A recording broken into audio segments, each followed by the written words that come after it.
if you want to know, about the life of aging wine in a bottle, if you want to know about the history of the flavor, you go to Portugal, get an expensive port wine. Because what happened to wine is Portugal, the port wine has learned it to make it stronger, 15% instead of 5. What is this, 11 or 8? So I think port wine was an attempt to make a stronger wine, but after aging 100 years, man, there was no stopping that stuff. It's like $50,000 a bottle these days. Well, the reason they made port was because the wine would spoil, and that's why they added the spirits to it to give it more preservative. But that raises the alcohol content. So that's why port is like more than 20%, whereas wine is 14% the most.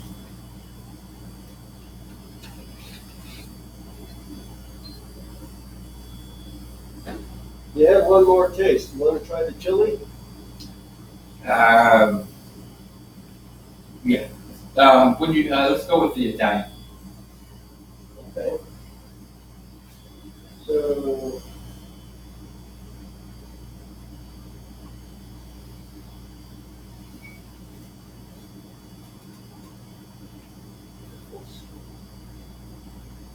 Fosco. This comes from the Venice region again. A bit lighter flavor, but it's pretty good Italian wine.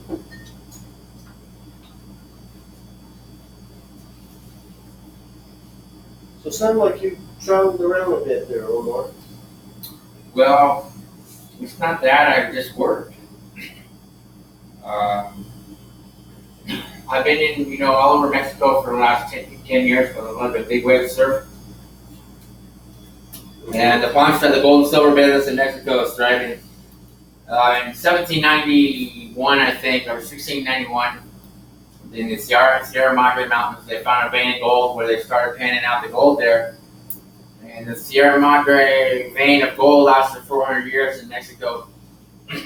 And the Mexican economy mainly is based on pawn shop buying and selling gold and silver. But that's where I originally started. My father was Mexican, and I was born in Guadalajara, Mexico. And well, like I told you, when I was commercial fishing in Seattle, when I was buying those port wines, that's when during the days of those $400 port wines, that's when I started buying gold. And that was 15 years ago. But what happened to it was I moved to Mexico and got into the pawn business, buying and selling gold again. But I looked up the history of it. It looks like they had a vein of gold that ran through the Sierra Madre Mountains in Mexico. A vein of gold ran through that country for 400 years before it dried up. A whole vein of gold called the Mexican gold from the Sierra Madre Mountains. And it's an actual truth. They do have precious gold. Indian gold, the Arabian gold, Spanish gold, but watch out for Peru. Peru has got the market on gold in South Africa. South Africa and Peru are becoming leaders in separation processes that yield up to 400 pounds of gold per month. Per day, excuse me. Chile is a place that's close to Peru. Peru, they have a vein of gold that's still pumping out gold. And South Africa has a separation system where they separate the gold molecules inside of the sand. And they have some way of processing, taking out the sand from the gold particles, which are microscopic gold particles in the sand. And they have a way of separating it, and they're yielding 400 pounds a day by separating it out of the sand, which is an interesting process. But Africa is rich in gold, and they had large amounts of gold, but they were tiny particles.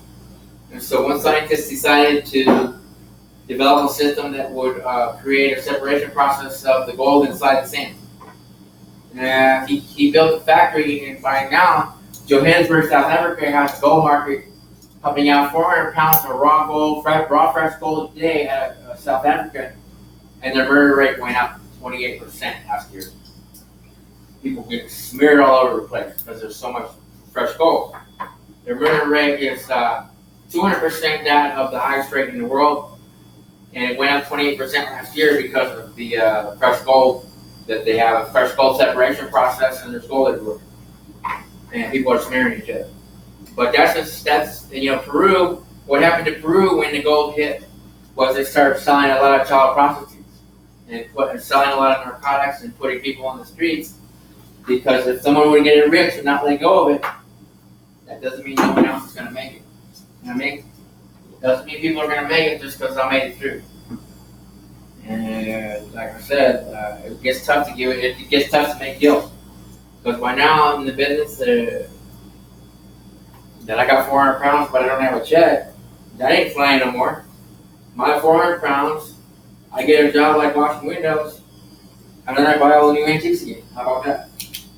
So what happened to me was I was forced into getting a labor job to support this shit. And I haven't tried it here, but man, I bet you by the end of this month I'm gonna have another fucking 3 suitcases full of gold. Because I know exactly what it looks like and where to get it.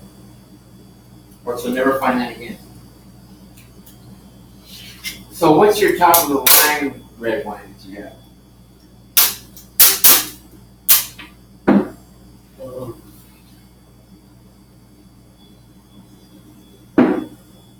This one.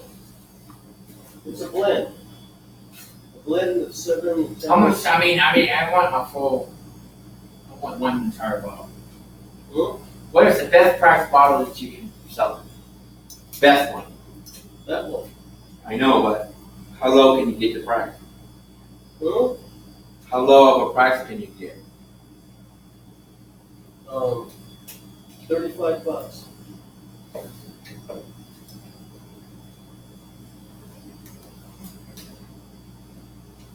Now, I have other wine that you could buy a bottle for like 22. You don't got $10? Okay.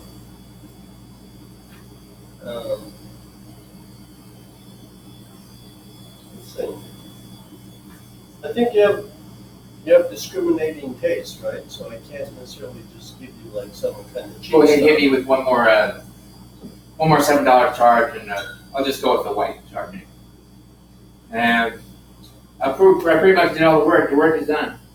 I didn't want to leave you hanging. I wanted to pay you a little. I mean, you could at least get a little extra money. Well, I don't. 7 extra. You don't need money. You're not. All right. Like I said, I'm just trying to pay you out a little extra money. Felt bad for you. Did all that work for $7, and I go ahead and hit me with another one. No. You're right. And and you. That was a lot of work. That was $100,000 in documentary there. No, that's fine. Here, You all right? Yeah, I'm fine. I didn't have anybody come in, but if people do come in, don't forget this guy. There's your gem there. Could be yours. Yeah. How's it craft? Mhm. Looks like a garnet. It looks like a Hessonite garnet, $1,000 Hessonite. I would pay $15,000 for that. If I knew something about this, I might be interested.